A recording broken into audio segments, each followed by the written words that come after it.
Hello, everybody, and welcome to another Ask a Creative. I'm really excited today because I have a brand new person on our show today, and it's Gabrielle. Welcome, Gabrielle. Thanks, Michelle. Thanks for having me. I'm really excited to hear about this book because it honestly just looks like so much fun. Tell us a little bit about it and where you came up with the idea for it. Yeah, thanks. I came up with the idea in lockdown, really, because it was on a day where my son Jack asked for about 50 times for a peanut butter sandwich. And on the 50th time, I thought, okay, there's definitely a story in there. Jack is neurodiverse and he loves to eat the same things over and over again. He loves to watch the same things over and over again. I think it gives him a lot of comfort to know exactly what he's going to get and what it will taste like. It's like the chicken nugget, really. Yeah. Kids get a lot of comfort out of knowing it'll look the same, taste the same, every single time, no matter where they get it from. Jack also loves anything with wheels. He loves vehicles. There's lots of Lego and trains and things around the house. So, that also gave me the idea of having the main character zooming around the zoo on the back of I originally had it on the back of a buggy, eating the different foods that animals ate and trying new things. But then over the course of writing the book, it got changed to be zooming around on the back of a wheelchair.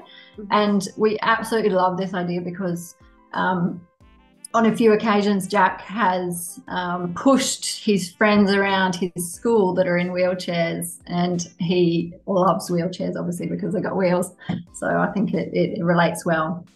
That is so cool. I love that. And I think it's something that I never realized with people who have, not only on the spectrum, but sensory issues as well. I've got all of my boys have got sensory issues. And it wasn't explained to me until they explained the blueberry thing. Have you heard of the blueberry thing? No, I haven't. So in a punnet of blueberries, every single blueberry is a different size and has a slightly different taste, even if they're all like from the same thing. So every time you put a blueberry in your mouth, it's like a new experience, like because you don't know exactly how it's going to taste. It's a different size and that if you've got sensory issues, that's just like torture.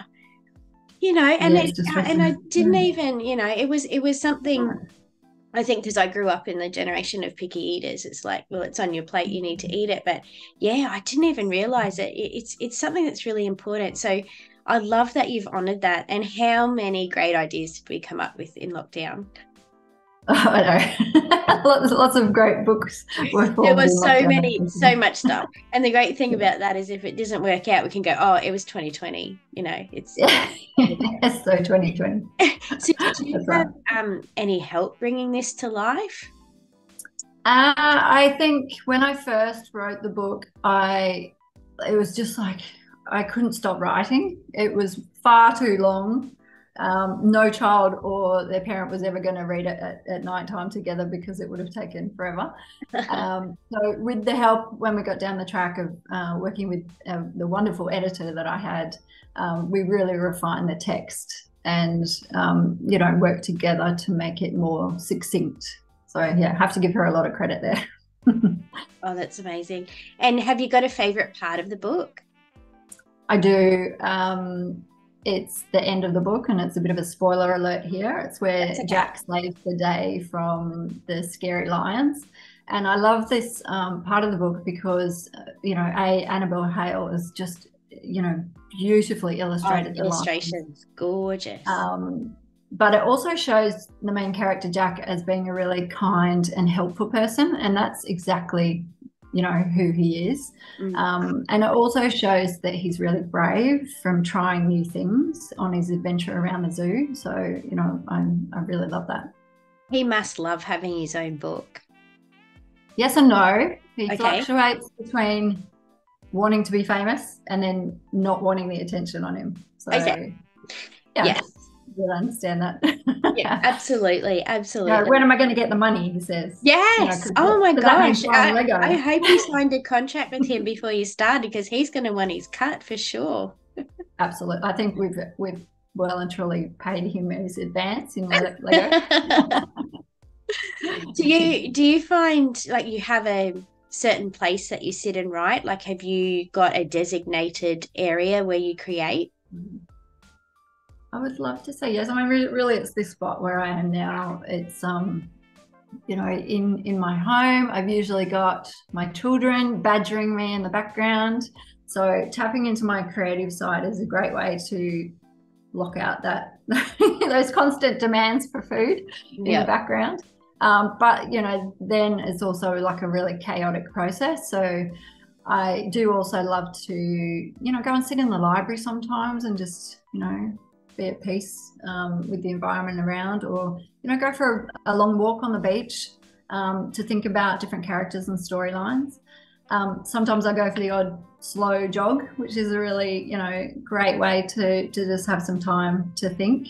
I dream of going to a writer's retreat one day where I can have a few days of dedicated focus time. Don't we all wish to have that? We're so similar in so many ways. And I think, you know, I love speaking to someone else who's fitting in their creativity around a busy family. Because there's, you know, if you love it and you want to do it, then you find time, even in a household as ridiculously busy as yours. Like, you've got your little sanctuary, and it's really important to honor that, I think. Yeah. The other day I even wrote a few, you know, paragraphs in the bathroom by myself, to be honest, you know, just to get away from the noise. Yeah, absolutely. It's our salvation, and sometimes it's our curse as well, isn't it? Because the more you do it, the more you want to do it. And you're like, I just want to sit down and write. Give me 5 minutes. You also want to show your children that you can be creative. Yeah. You know, you can't just, I mean, I'll talk maybe a bit later on about my role, my main role. But, you know, I think it's important to show that we all wear many hats, and, you know, that we do different things, and it's okay to try things and try new things. Yeah. Did you always want to be a writer? No, when I was younger, I really wanted to be a food technologist. And, like, to be honest, I had no idea what a food technologist did. I just had to choose a week of work experience. And I think my mum set me up with someone she knew as in a flavour house. Yeah. And I loved it. I got to actually develop a new flavour for Le Snack, which was really cool. And I think it was bacon flavour, so it was really disgusting when I think about it. No way. That's so cool. So then I saw it on the shelf. So I was like, maybe I should get, you know, a cut of that money. But when I finished university, I then started my career in a laboratory. So whilst I didn't work as a food technologist, I worked with food because I tested food, because I was a microbiologist. So yeah, I had that sort of relation to food. Yeah, but writing was obviously come later. And how did that in my role now?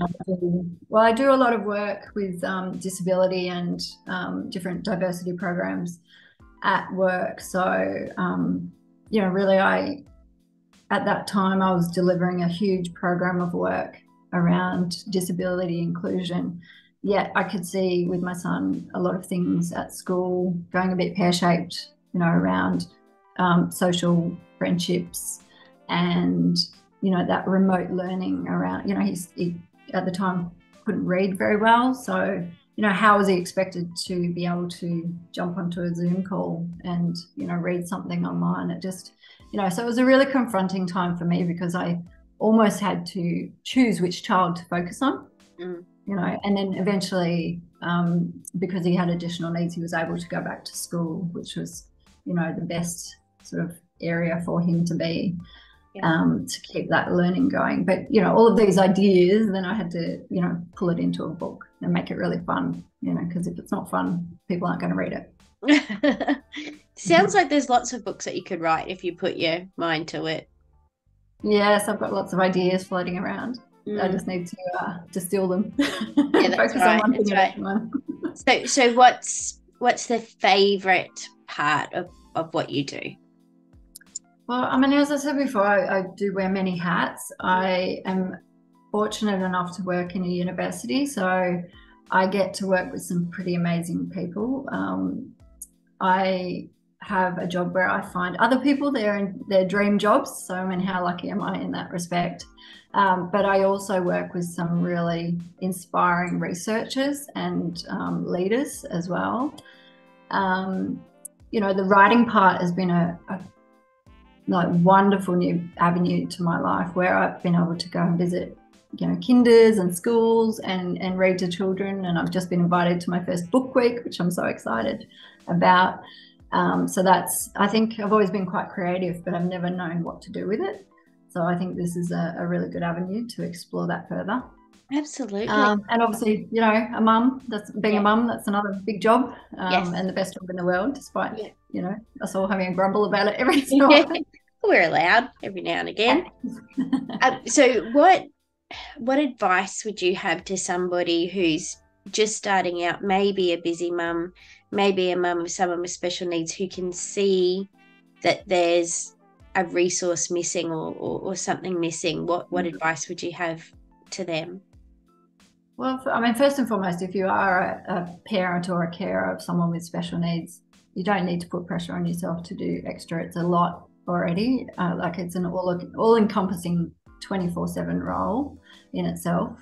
But, you know, if you did want to explore your creative side and, you know, you have an idea, then stick with it and be patient. It takes such a long time to write and edit and illustrate and then find a publisher. I mean, that's a job in itself.